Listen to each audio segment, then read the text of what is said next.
Hi guys.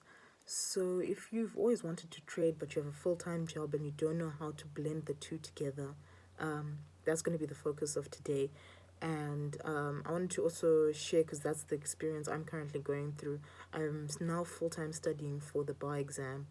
Hopefully I'll qualify as an attorney at the end of this year. So I'm studying full-time. I might even get a job full-time. And I've talked about why it's important to have a job and trade at the same time. A lot of the messages I do get are from young people who are like, I want to trade full time, I don't want to have a job. And I've done a video on this where I said, is the Forex lifestyle even realistic? And it's not. The highlight of those 2 points was that you can't get a mortgage, you can't get a lease, you can't guarantee your kids' school fees, and you can't get a loan from a bank if you don't have a job. I'll repeat, you can't get a lease, you can't get a mortgage for your house and a car, and you can't get a guarantee for your kids' students' tuition. Sometimes you won't even get medical aid if you don't have a job.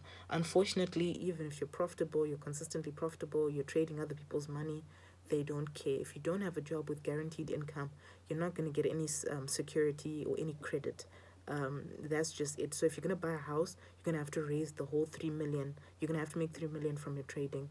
You're gonna have to make the same amount for your car, everything I'm talking about here. And a lot of people don't talk about that because I found that the FX lifestyle is all fun and show and games about showing luxury life, but I've always said it doesn't make any sense. And so that's one big fraud a lot of people show you, which doesn't actually make any sense. So you're gonna have to do both. And we're going to get into some of the stuff that I've written down, how I'm going to get through that, and other interesting things I'm working on this year.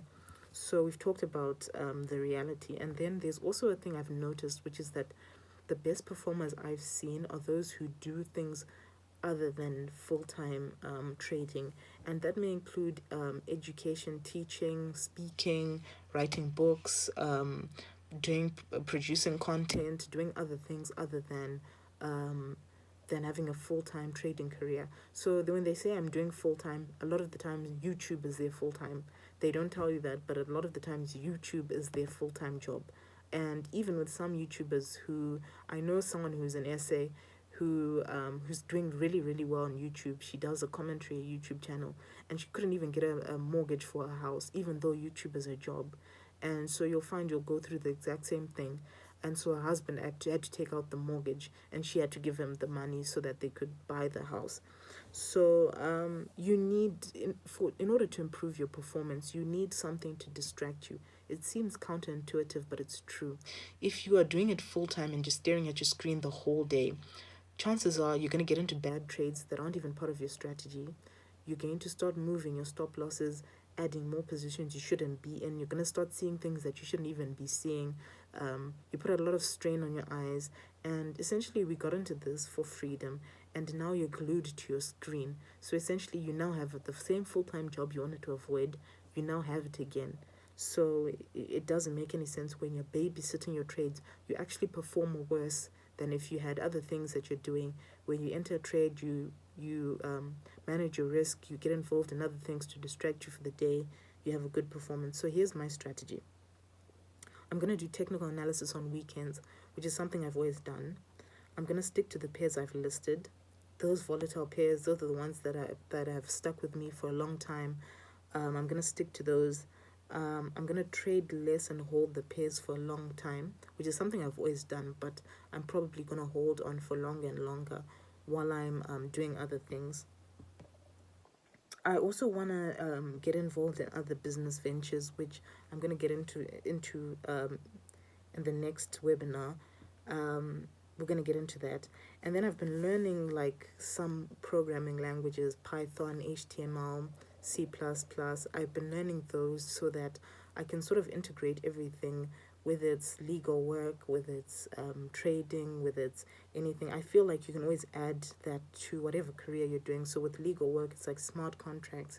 And then with trading, I want to have an expert advisor. I don't want a robot, but I do want an expert advisor. So I want to do that so that it can control a lot of my trades and take that off my plate. That's something I wanted to do. Maybe I'll have a bot in a few years, my own personal bot. I'm not going to sell it. I'm not going to sell my expert advisor either.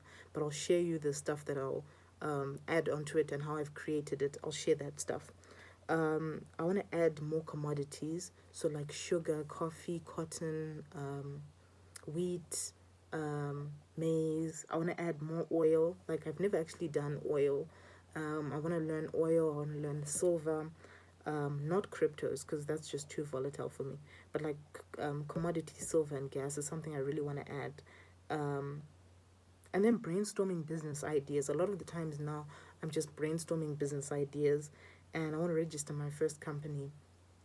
We want to make farming equipment, and so that's the first thing we want to do. I know that from my mother, she does that, so I know you can make like 300% off of that.